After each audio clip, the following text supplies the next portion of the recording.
The high blood pressure lie and the salt lie, especially when you take them in combination, because doctors always say don't take salt because of high blood pressure. And what I'm reporting on now is just my personal experience with a multi-month salt test that I did here in Kampot, Cambodia.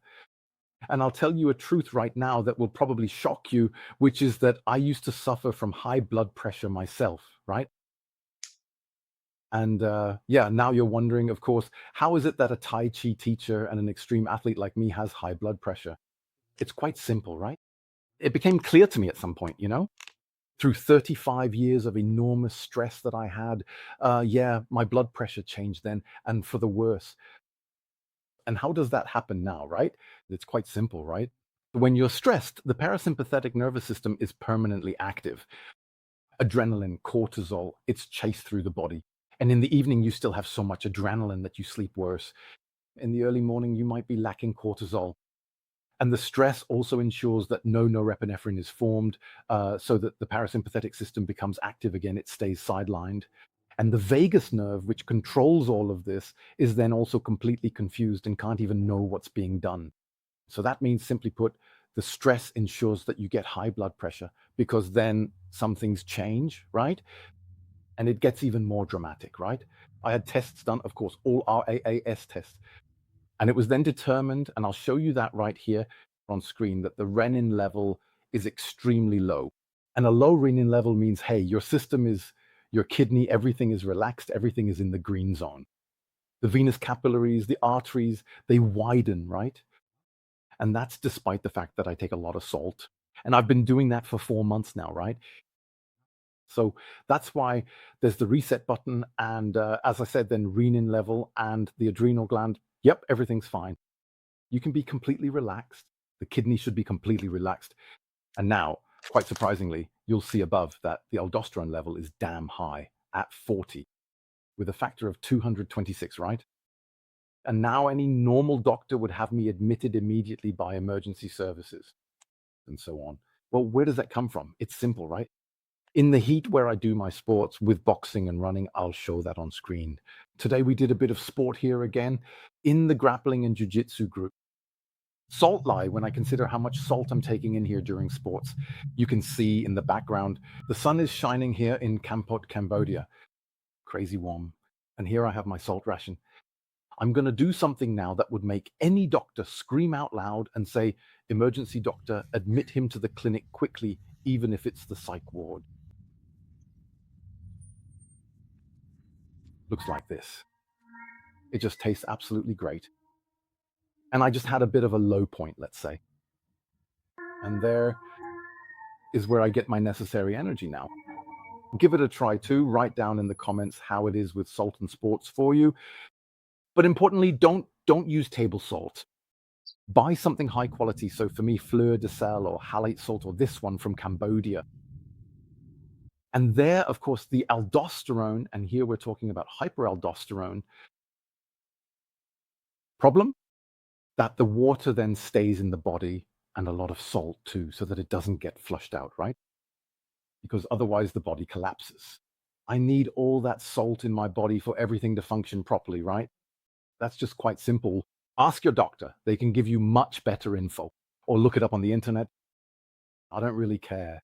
This is just the basic information on how it works for me. Right? So how did I get my high blood pressure? And it was sometimes 160 over 110, right? There are the headaches. You know how it is if you have it. Headaches, couldn't fall asleep, having to pee more often at night. I said, hey, what's going on? And I took these high blood pressure pills, the various ones. I don't even want to list them now so I don't get into any trouble. And what effect did they have? Nothing. Then the pills were doubled, then other pills were taken, and so on. Nothing happened. Then I thought, hey, are you crazy?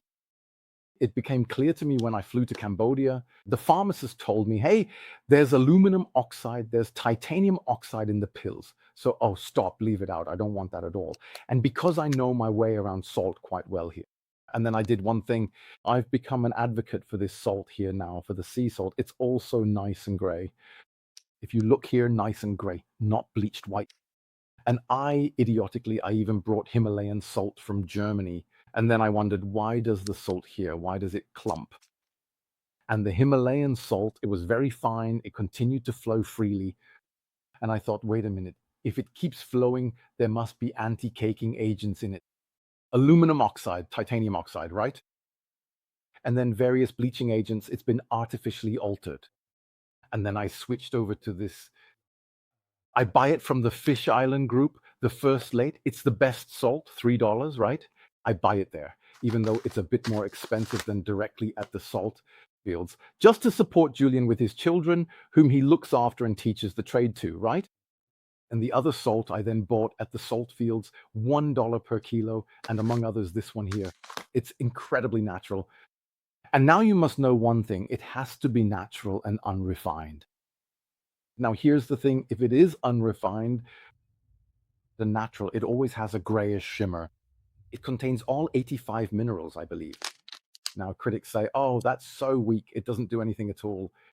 Strangely enough, it's the same consistency as in your blood. And a colleague wrote something about there being some salt in the brain too, in a different consistency. Yes. But what you need is sodium, but not just sodium alone. It's the composition with all the other minerals that ensure your veins, arteries, and capillaries stay elastic. And that energy then flows here to the fascia so you can really exercise. And that's why you need salt. So how did I get my blood pressure down now? To a value of, and here I'll show it, 128, 125 over 78 or 85. It was really low. And I'll also show you my value from today. It's a bit higher because I exercised in the sun today and drank an incredible amount. Now, critics say, man, you can't drink that much. The water stays in the body and the salt isn't excreted either. Now, it's important that you also take in potassium, not calcium, potassium. And if you take in little salt and even less potassium, well, then you dehydrate on the inside. And then blood pressure rises because it says, wait, something's wrong. We need more pressure on the kidneys so all organs get enough salt, water, and energy, especially energy. The Yi determines the Qi in the adrenal gland, in the kidney down there. Okay, so what did I do? I made sure that my potassium level is at least 2 or 3 times the sodium level. And suddenly the body realizes, hey, everything is fine here. And that's why 20 grams of salt, natural salt, don't bother me at all. On the contrary, I have incredibly much more energy. And I didn't bring my blood pressure down just through salt. So that would be a false statement if I were to claim that. In addition, I also did my Tai Chi exercise, which is incredibly good. Then I also remembered, hey, tell me, why don't you also apply the Tai Chi techniques? That's a breathing technique for one. There are various breathing techniques, skin breathing, bone breathing, kidney breathing, organ breathing. And I just did those for half an hour, the different breathing techniques with an inhale and exhale rhythm. Furthermore, one, let me take this out of my hand so it doesn't tip over. Okay, and there's an exercise, the Wuchi position. And then you let the energy, the yang, flow through your hands into the ground, meters deep. We can do that together in coaching. So either book my coaching or, well, give me a donation, super thanks or whatever. So my work is rewarded in some way. And if you benefit from it, the other thing is in Tai Chi, I stand there. And by the way, it's always important, shoulder, hip, heel, that it's one line, the grounding. And that also here, jade pillow, C7 and tailbone are in one line, right? And then I stand there like that, then I let the energy flow away. Another exercise is that I tell myself, okay, everything here is full of energy. And then I let the energy slowly with different breaths here flow down into the ground and very deep into the ground. That's another exercise that I've done. Also, for a certain time in coaching, I explain much more about it. I don't have the desire or the time for that right now. And the other thing is, I strike the energy, the excess energy when I'm really seething, I strike it in, then I exhale very hard, you know? You can do it like that as long as you want until you notice, oh, now I'm becoming calm. And in that moment, when you become calmer, then the parasympathetic nervous system is activated and the sympathetic nervous system is calmed down. And then your kidney notices, hey, there's no stress hormone left, so power down, calm down, be relaxed, and the blood pressure, it drops. To put it very simply, and just give it a try, okay? That's an exercise you can do. You can also do do a striking exercise like this, okay? It's more effective to give the energy to the ground so that you turn yang into yin. And combined with the various breathing exercises, And now write down in the comments how high your blood pressure is, what you've already tried, and what medications you've taken. There are also herbal remedies. By the way, I took them too. They didn't help. All the chemicals simply didn't help. And simply that I'm pounding the salt in here, where every doctor says, yes, that's life threatening. Quick, stop taking it. Nope, nothing happened. Sure, hyperaldosteronism, I have that. But for stabilization, because of lots and lots and lots of sports, and I can give you another tip or recommendation what I do. I even went to a spa here in Kampot where they almost have an ice bath, right? Of course, if you go into an ice bath now, go in after the sauna, boom, your blood pressure drops because the vessels change, arteries, veins, capillaries, everything. It rises briefly then, but afterwards, quite simply, go into the warm water pool for 15 minutes. And then you notice, wow, relaxing. And then at the same time, after the warm pool, this Tai Chi exercise I mentioned, and suddenly you notice how everything drops. And then I measured my blood pressure. I'll show it here again. Everything's fine. And I'd be happy to teach you that too. What else is there to say about it? The breathing technique, okay? The sauna techniques, ice bath, I'll do that excessively again as soon as I'm in Germany. Oh, right. Another very important thing, if you really have high blood pressure and if you're feeling unwell, there's one thing you can do. Just take your arms and your legs up to your knees into the cold water and then into the warm water. Cold, warm, cold, warm. Give that a try. Stay in the cold water until it hurts, until you're almost screaming from the pain, and then straight into the warm. Old man Kneip was right about what you can achieve with that.